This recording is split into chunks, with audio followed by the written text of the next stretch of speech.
అందరికీ నమస్కారం. నేను మీ సులోచన సంపంగి. Welcome to my channel. ఈరోజు ఒక టేస్టీ ఫ్రూట్ కస్టర్డ్ని తయారు చేసుకుందామండి. సమ్మర్లో చాలా ఇష్టంగా తింటూ ఉంటాం కదా. పిల్లల దగ్గర నుంచి పెద్దవాళ్ళ వరకు కూడా చాలా ఇష్టపడే మన కస్టర్డ్ని ఫ్రూట్స్తో ఎలా చేసుకోవాలో మనం ఈరోజు చూసేద్దాం. మా ఇంట్లో అయితే మా పిల్లలకి చాలా చాలా ఇష్టం. మా పిల్లలందరూ కూడా చాలా చక్కగా ప్రతిసారి చేయమని అడుగుతూ ఉంటారు. మరి ఈరోజు వాళ్ళ కోసం నేను ఫ్రూట్ కస్టర్డ్ చేస్తున్నాను.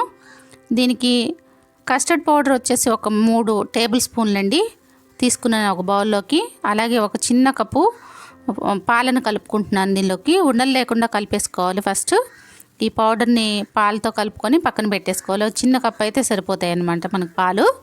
ఇలా 3 టేబుల్ స్పూన్లు కొంచెం పెద్ద స్పూన్తోనే వేసుకోవాలన్నమాట.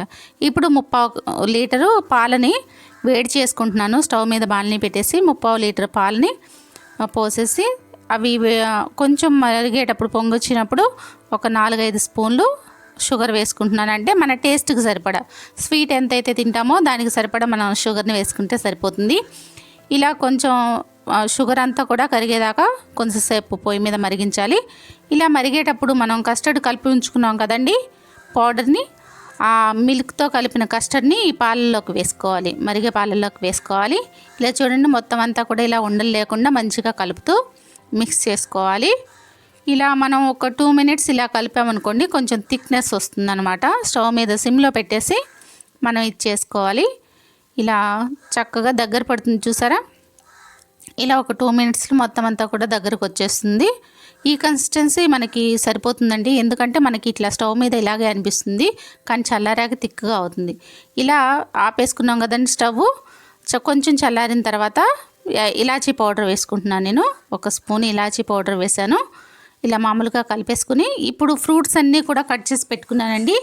యాపిల్ 1 కప్పు, అలాగే బనానా 1 కప్పు తీసుకున్నాను ముక్కలుగా కట్ చేసి. ఇంకా వచ్చేసి గ్రీన్ గ్రేప్స్ అలాగే బ్లాక్ గ్రేప్స్ కూడా తీసుకున్నాను. ఇవి 1 కప్ అన్నమాట. ఇలా వేసుకొని లాస్ట్లో మనం దానిమ్మ గింజలు కూడా వేసుకుందాం 1 కప్పు. ఇలా వేసుకుని మొత్తం అంతా కూడా కలుపుకోవాలి. చల్లారిపోయింది. ఇప్పుడు మనకు కస్టర్డ్ అనేది కొంచెం చల్లారిన తర్వాత ఈ ఫ్రూట్స్ యాడ్ చేసుకుంటున్నాం. వేడివేడిగా ఉన్నప్పుడు వేయకూడదు. ఇలా చల్లారిన తర్వాత ఈ ఫ్రూట్స్ అన్నీ వేసి కలుపుకోవాలి. చూసారా ఎంత బాగుందో కదా, చూస్తూ ఉంటేనే నోరూరిపోతుంది. మరి ఇవి ఒక బౌల్లోకి తీసేసుకోవాలండి. ఇవి నేను షాపింగ్ చేసినప్పుడు తీసుకొచ్చుకున్నాను ఈ గిన్నెలు. ఎవరికి వాళ్ళకి ఒక్కొక్క బాక్స్ ఇచ్చామంటే సరిపోతుంది కదా, అందుకని ఈ బాక్సుల్లోకి షిఫ్ట్ చేసుకుంటున్నాను నేను. ఈ కలిపిన మిశ్రమం అంతా కూడా ఈ బాక్సుల్లోకి వేసేసుకుంటున్నాను.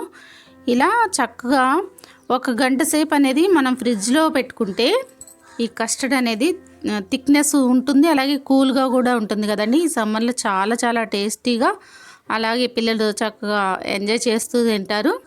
ఈ రెసిపీని చక్కగా ఇలా బాక్స్లోకి వేసేసుకొని, మీరు ఇవే బాక్సుల్లోకి వేయాలని లేదు, ఏదైనా గిన్నెలోకైనా వేసుకోవచ్చు. చూడండి, ఇట్లా మన దగ్గర ఏది అవైలబుల్ ఉంటే అట్లా కలిపేసైనా మనం ఒక పెద్ద బౌల్లో పెట్టేసుకొని ఫ్రిడ్జ్లో పెట్టుకోవాలన్నమాట 1 గంట.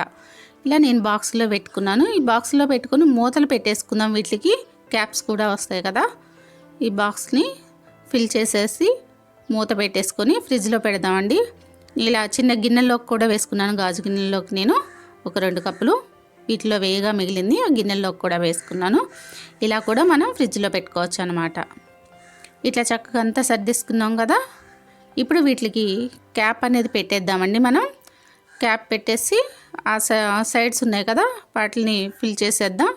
ఇలా ఫిల్ చేసేసి ఫ్రిడ్జ్లో పెట్టేసుకుందామండి. మనం చక్కగా 1 గంట అలా పెట్టి ఉంచినట్లయితే మొత్తం అంతా కూడా తిక్కుగా అవుతుంది. అప్పుడు ఐస్ క్రీమ్ తిన్న ఫీలింగ్ వస్తుందన్నమాట. ఒక 1 అవర్ తర్వాత మనం దీన్ని ఫ్రిడ్జ్లోంచి బయటికి తీసేద్దాం. చూడండి, ఇట్లా అంతా కూడా తీసిన తర్వాత చూడండి ఎంత బాగుందో. ఫ్రూట్స్ కూడా మనకి చక్కగా అనిపిస్తున్నాయి కదా. కొంచెం దగ్గరకు వచ్చేసింది. మనం అంతా కూడా ఐస్ క్రీమ్ లాగా ఈ ఫ్రూట్ కస్టర్డ్ అనేది రెడీ అండి. మరి ఇంత మంచి టేస్టీ రెసిపీని మీరు రెడీ చేసుకుంటారు కదా. ఎలా ఉందో, మీకు ఎలా కుదిరిందో నాకు కామెంట్ రూపంలో తెలియజేయండి. మరి మీకు ఈ వీడియో నచ్చినట్లయితే లైక్ చేయండి, షేర్ చేయండి, సబ్స్క్రైబ్ చేయండి.